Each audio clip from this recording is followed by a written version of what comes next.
At 80 years old, Gladys Knight has finally confirmed some long-held rumors that fans have been curious about for years. But what exactly are these rumors? And why did it take her so long to talk about them?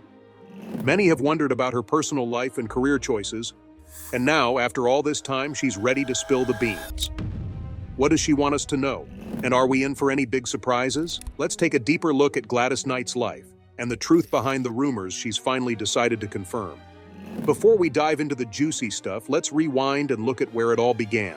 Gladys Knight was born on May 28, 1944, in Atlanta, Georgia, to Merrill Woodlow Knight and Sarah Elizabeth.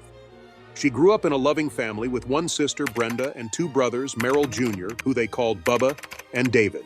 Music was always part of her world.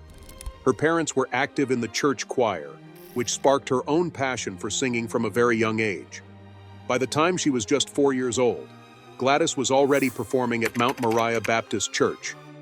As she got older, her talent only grew, and by the age of 8, she was already winning awards for her singing. One special memory from her childhood happened at her brother's 10th birthday party. When the record player broke, Gladys, her siblings, and their cousins decided to entertain the guests by singing. They impressed everyone with their voices, and it was this moment that inspired Gladys's mom to suggest they form a singing group. They named themselves the Pips. As time went on, the Pips started to get some attention, and they recorded several hit songs. Eventually, they changed their name to Gladys Knight and the Pips, with Gladys as the lead singer. The group achieved incredible success, selling millions of records. Gladys became known as the Empress of Soul and built a remarkable solo career alongside her work with the Pips. Over her career, she won 10 Grammy Awards, cementing her place as a music legend. But Gladys's journey wasn't without its struggles. She faced several personal challenges, including battles with gambling and tensions with others in the music industry. One major turning point came early in her career when the Pips signed with Motown Records in 1966. At that time, Motown was one of the biggest record labels, home to many famous artists. Gladys Knight has revealed that she didn't actually want to sign with Motown Records back in 1966. While the Pips, her brother Bubba, and her cousins were all on board with the idea, Gladys wasn't convinced. The group hoped Motown would help them achieve stardom, but things quickly took a turn. Diana Ross, the lead singer of the Supremes, was also signed to Motown, and there were rumors that Berry Gordy, the founder of Motown, played favorites. This made Gladys feel overlooked, even though she believed she had just as much talent. In a 2015 interview, Gladys shared a story about a performance where the Pips opened for the Supremes. She recalled that all the performers were in the same dressing room, except Diana and the Supremes, who had their own separate space. Gladys and the Pips didn't make a fuss about it, but things got awkward after their show. Berry Gordy called Gladys with bad news. He said the Pips were causing trouble for Diana Ross, his star act. Gladys was excited to talk to him but was left feeling crushed when she found out they were being sent home from the tour. She later hinted that Diana Ross may have played a role in this decision, possibly wanting to keep the spotlight to herself. In her tell-all book, Gladys didn't hold back. She revealed some tension between her and Diana Ross during their Motown days. According to Gladys, Diana wasn't a fan of her singing. She shared that Berry Gordy and Diana had invited the Pips to open for the Supremes, but things got messy when Berry suggested Diana wasn't happy with their performance. Gladys recalled that after the show, Berry called to say, "I hear you're spoiling my act," to which Gladys replied, "Well, that's not what we're about, we're just doing our show." Soon after, Berry told them to pack up and go home. Gladys said they were sent back with no explanation, and that was the end of it. When asked if Diana Ross had ever been mean to her, Gladys said she wasn't lying when she said Diana wasn't exactly thrilled with her. It was clear there was some tension, and according to Gladys, the situation was all about the Pips doing too well for Motown's liking. Despite all the drama, Gladys and the Pips kept pushing forward with their careers, making some big decisions that would shape their future. After leaving Motown, Gladys Knight and the Pips signed with Buddha Records, and this move turned out to be a game-changer for them. That same year, they released some of their biggest hits, including Midnight Train to Georgia, which skyrocketed to #1 on both the pop and R&B charts. These songs kept their success going strong, and they quickly became even more popular. While they were already well known in the US, the group found even greater success in Europe, particularly in the UK. Some of their Buddha record singles became hits 3 years after they were first released in the US. However, as the 1970s came to a close, legal issues forced the group to record separately for a while, which led Gladys Knight to release her first solo albums. She then signed a deal with Columbia Records and rejoined the Pips to record new music. With the help of producers Nicholas Ashford and Valerie Simpson, they released their first 2 albums for Columbia. In 1983, Gladys and the Pips scored another big hit with the song Save the Overtime, which reached #1 on the R&B charts.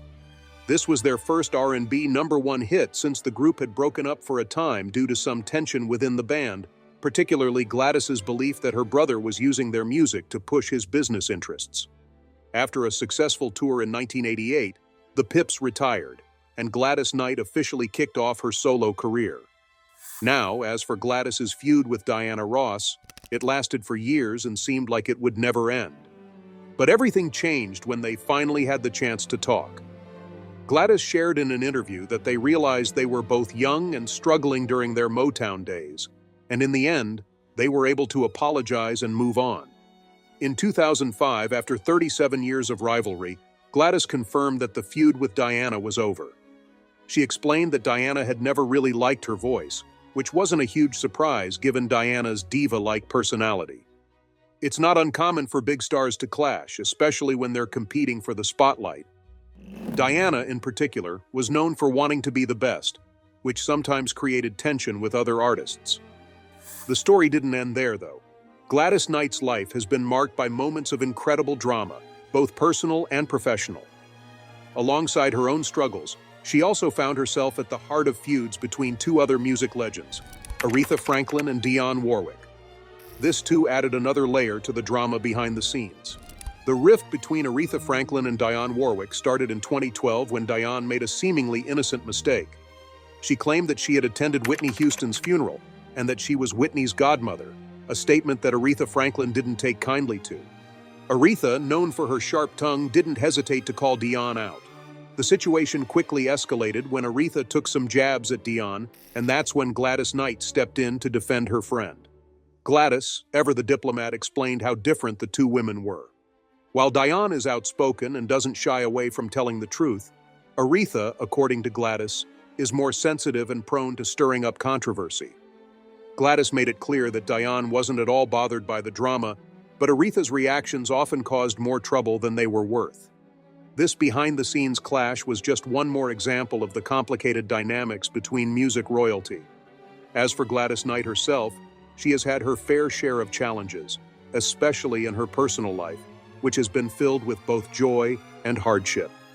At just 16 years old, she found herself pregnant and married her high school classmate, Atlanta musician James "Jimmy" Newman, in 1960.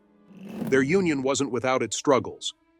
Before they could even begin to build their life together, Gladys experienced a miscarriage, which was an emotional setback. She would later give birth to their first son, James Gaston Newman. However, the early years of their marriage were tumultuous. When Gladys was just 20 years old, Jimmy began struggling with substance abuse.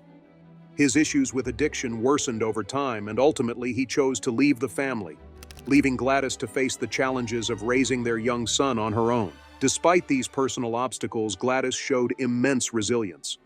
She made the difficult decision to temporarily step away from her music career to focus on her growing family. While her group, the Pips, continued to tour without her, Gladys dedicated herself to her son and later welcomed a daughter, Kenya Maria Newman. Yet the responsibilities of motherhood and the need to provide for her children ultimately brought Gladys back to her passion for music, and she rejoined the Pips for recording and performances. In the early 1960s, Gladys, James, and the Pips relocated to Detroit, hoping to start anew. However, their marriage continued to deteriorate despite the fresh start.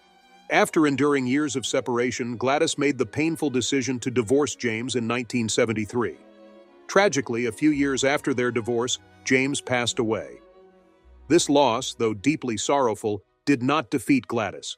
She continued to forge her own path and found love once again in 1974 when she married music producer Barry Hankerson, known for managing stars like Toni Braxton and Aaliyah.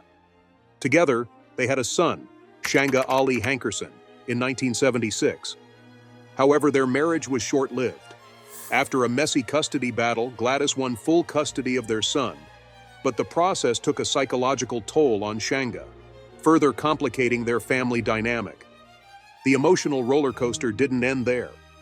In another heartbreaking twist, Gladys faced one of the most terrifying moments of her life when her son Shanga was kidnapped at just 3 years old. In her effort to get him back, Gladys spared no expense, spending around $1 million in the process. The emotional and financial strain was enormous, but Gladys's determination and unyielding love for her son were equally powerful. She moved mountains to bring her child home, and her strength as a mother was truly tested in that moment. It was a painful chapter in her life, but one that highlighted her resilience and fierce protective instinct. Despite all these personal and professional challenges, Gladys Knight's story is one of unwavering love for her family, extraordinary strength, and the courage to keep pushing forward. Even after experiencing loss, heartbreak, and public scrutiny, she stood by her family. Through it all, Gladys remained a beacon of hope, demonstrating that love and determination can help overcome even the most difficult circumstances. Her life story continues to inspire, showing a woman who, despite the odds, never gave up on her dreams or her loved ones. Gladys didn't give up on love and tried again when she married motivational speaker Les Brown in 1995. However, their relationship was rocky, with many ups and downs. They eventually realized they weren't meant to be together, and just 2 years into the marriage, Les filed for divorce. Gladys had once described their relationship as a dream come true, but in the end, she felt Les had the ability to inspire and motivate people, but not necessarily how to nurture a healthy relationship. On a positive note, Les did encourage Gladys to write her autobiography, which turned out to be a huge success, earning her a $500,000 book advance. Gladys opened up about the personal challenges she faced, reflecting on how life's obstacles can teach valuable lessons. She said, "The challenges that come up from time to time in life are our little learning tools. If we didn't have those, how would we learn anything?" One of her most difficult battles was with a gambling addiction that lasted over 10 years. Growing up in Atlanta, a city known for its vibrant nightlife and gambling scene, Gladys was introduced to blackjack by a fellow musician. What began as a bit of fun soon turned into a dangerous obsession. She found herself spending more time in casinos than anywhere else. In her 1997 autobiography, Gladys described how the casino became a kind of refuge for her. She wrote that the pit bosses and dealers became her family, and she felt a sense of protection. Initially, the special treatment made her feel good, but before long, it became a problem. Gladys was losing all her money at the casino tables, playing blackjack and baccarat. Eventually, she realized it wasn't just the money that was the issue. It was the time she was wasting. As a mother, she was spending more time at the casino than with her children. One morning in the 1980s, after a long night at the casino, she woke up late and realized she had forgotten to take her son to school. That was the wake-up call she needed to make a change. This wake-up call made Gladys realize just how much gambling was affecting her family. She'd lost significant amounts of money, up to $45,000 and $60,000 on different nights. Feeling lost and desperate, Gladys knew she needed to make a change. She started attending Gamblers Anonymous meetings, which helped her quit and refocus on her family and career. However, more challenges were ahead. During Super Bowl 53 in 2019, many people were upset about racial discrimination in the NFL, particularly after quarterback Colin Kaepernick lost his job for protesting racial injustice by kneeling during the national anthem. Kaepernick claimed that the NFL had colluded to keep him out of the game after his protest started in 2016. The Super Bowl was held in Atlanta that year, and Gladys was invited to perform the national anthem. While she was excited, some fans questioned her loyalty to the black community, with one even expressing disappointment on social media. In response, Gladys released a statement explaining why she chose to perform. She acknowledged Kaepernick's protest against police violence and injustice, and expressed her hope that her performance would honor the anthem and bring people together. Gladys has always been a champion for justice and equality, and she felt performing the anthem was a powerful way to highlight these issues. She said, "I pray that this national anthem will bring us all together in a way never before witnessed." Despite the backlash, Gladys stood by her decision, emphasizing that her actions should not be viewed as disrespectful. After 3 marriages, Gladys didn't give up on love. In 2001, she married William McDowell, and they're still together today. Gladys has shared her views on love, saying, "Love is what makes the world go around." I know it's a big cliche to say, but it's the absolute truth. There's nothing else like it. She believes love is what everyone is seeking in their relationships and lives. William, who is 14 years younger than her, also helps manage her career. Gladys has been in the music business for decades and has always felt it's been unfair, especially in the way African American businesses are treated. Gladys and William McDowell are also working together on a charity project to build a community center. Gladys has said that William is the love of her life, recalling how she first thought, "Ooh, he's really cute." They make a great team, with him handling the business side of things while she focuses on the creative aspects. She adds, "He loves music and sometimes does it better than I do, and he even joins her on tour." When asked if she wishes she had met him sooner, she laughs and says, "I wish I could have, I wish I should have. He's amazing." It seems like it took a lifetime to find her true love. Together, they have 27 grandchildren and great-grandchildren, keeping them busy and happy. However, not everything has been easy for Gladys. Her son, Shanga Hankerson, has faced legal issues that brought her a lot of stress. In 2017, he was sentenced to 2 years in prison for failing to pay over $1 million in payroll taxes for his restaurant, Gladys Knight's Chicken and Waffles. The IRS had accused him of neglecting to pay taxes from 2012 to 2016, money that would have funded programs like Social Security and Medicare. Shanga pleaded guilty, and the court also ordered him to pay restitution. This situation caused a lot of tension between Gladys and her son. At one point, she removed her name from his restaurant after learning he was accused of stealing. Shanga fought back, claiming his mother wasn't mentally fit to end their licensing agreement. Even though Gladys didn't run the business, she had allowed Shanga to use her name. The drama escalated when the IRS accused him of tax evasion and theft, which led to Gladys suing him and his company. Their relationship became strained as her reputation was on the line. Shanga denied all allegations, saying he had paid her for using her name in his restaurants. The legal troubles only added more strain to their already complicated relationship. Shanga Hankerson, in an attempt to gain an advantage during his legal battles with Gladys Knight, allegedly tried to use personal information about her. When she refused to comply with his demands, a judge ruled in her favor. Gladys claimed that her son's lawyer threatened to make her Alzheimer's diagnosis public if she didn't give in, a claim she strongly denied. She stated that her son was trying to embarrass her with these accusations. Amidst the turmoil, she faced another devastating personal loss, the death of her son Jimmy Newman III at the age of 36 from heart failure. Jimmy had managed her career and was a cherished family member, and his passing was a tremendous blow. Despite the many challenges that have come her way, Gladys Knight's love for her children has never faltered. Her unwavering dedication to her family, coupled with her incredible strength and resilience, shines through in her life story. Gladys has faced numerous trials, but time and again she has demonstrated the power of love and determination, especially when it comes to her children. Throughout her life, she has remained steadfast, always prioritizing her family. Regardless of the personal or professional hurdles she encountered, Gladys's faith has also played a pivotal role in shaping her journey.